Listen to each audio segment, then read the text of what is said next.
Hey, hey, it's Monday. Well, welcome back. So, it is almost October. It's going to be October at the end of this week. And so I wanted to take a chance to talk to you about a very exciting time of the year, and that's flower planting time. Now, I can still remember when we first started gardening and I wanted to get some marigolds because that was kind of one thing I did know, is that marigolds were kind of helpful in the garden for some reason. But my husband, even though I did get some, my husband was like, I don't want to grow anything that it can't eat.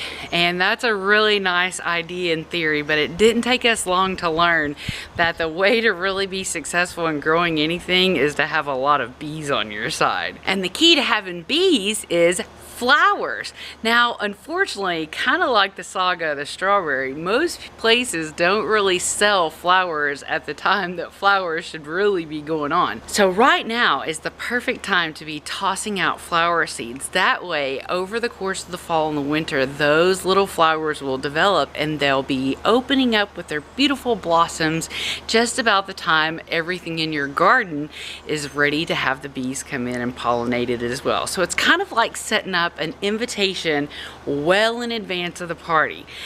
So we plant the flowers now, which is our invitation to the bees. They know a party's going to be going on come springtime.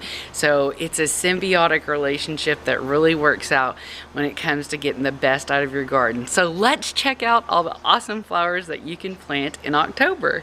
This is a long list, so strap in, grab a bevy, and hold on, okay? So first off, we've got African daisies, Ageratum, Arctotis, tall and dwarf, Asters. Asters is one I'm very curious, and it's on my list to find seeds for. Then there's Baby's Breath, Begonia, Bells of Ireland, Bigelow's Purple Aster, Bishop's Weed, Blackeyed Susan, Butterfly Weed, Calendula. I've had a great success with Calendula, and once you start growing it, it grows a lot for you on its own. Candy Tuft, Carnation, Clarkia, Coral Bells, Coreopsis, and Cornflower. I've had a lot of success with those.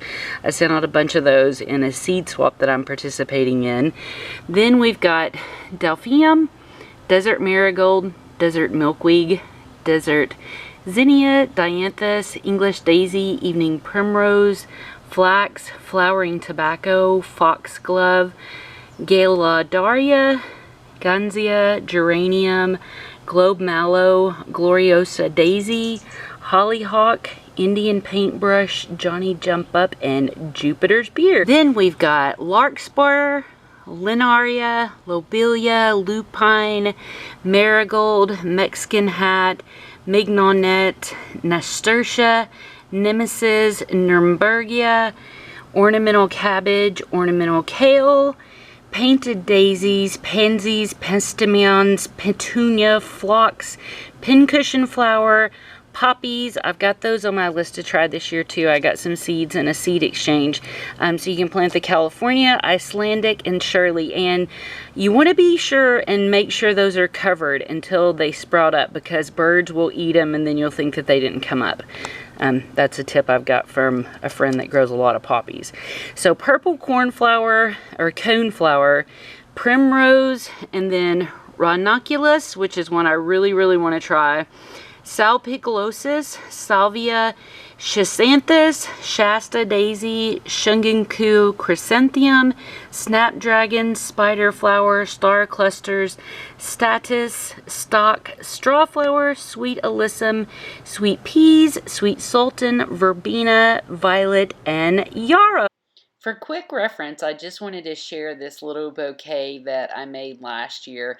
That way you can kind of get a visual for what the cornflower, the calendula, as well as the cilantro kind of mixed in together, what those all look like together. We'll get a chance to plant the cosmos again after the first of the year, but there's a little snippet of what some of those flowers look like.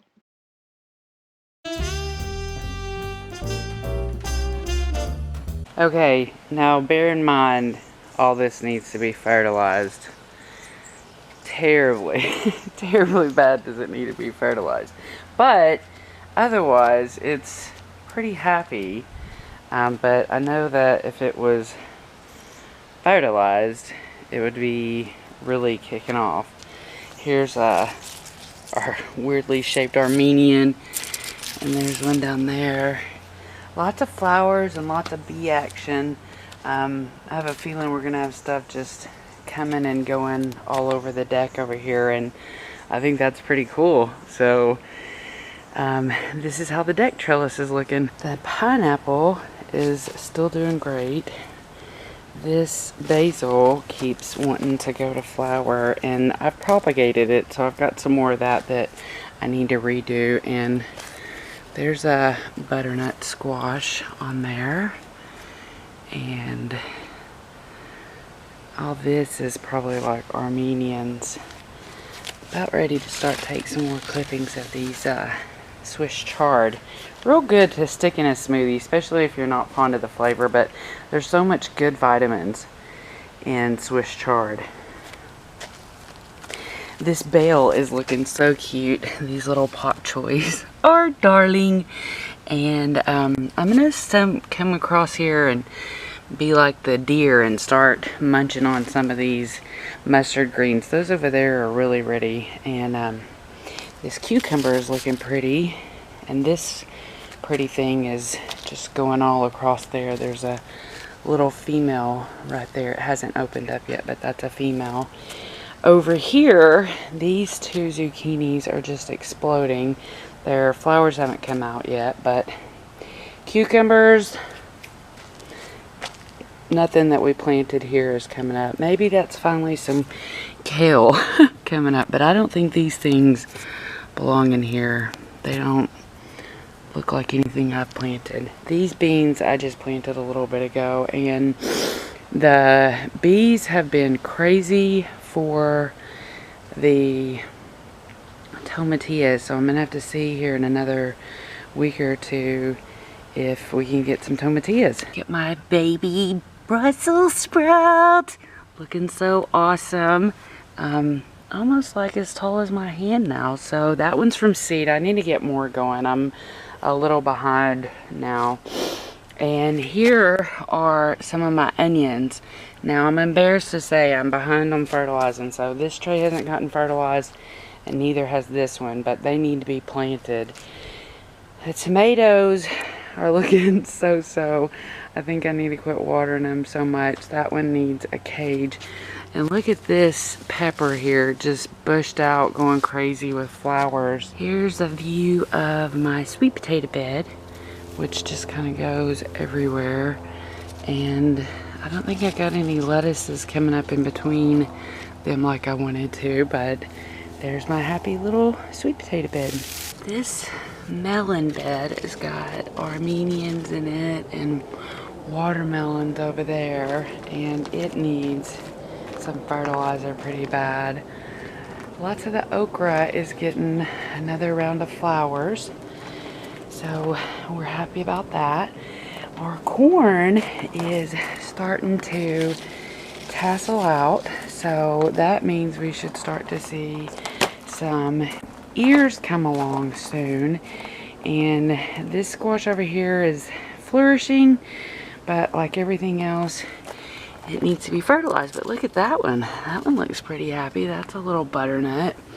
But it's time to do my once a month fertilizing. So I'm going to do that this evening, and hopefully that'll help everything get on track. Well, all right. I hope that you enjoyed that list, and I hope that you're super inspired to spend some time this fall incorporating some different flowers into your yard. A lot of the flowers that we grow are edible flowers or medicinal, so that's another way to double down on the flowers that you're growing. They attract the bees come and help you grow your food, you can eat them, you can use them, so it's a wonderful thing that you can have going on in your garden to help everything grow. I hope you're having the best day ever, and I hope that you are getting ready to cool off as we extend these triple digit temperatures into that very first week of October. But look forward to next week. We'll be talking about what you can plant in October as far as your veggies go. So have a great day.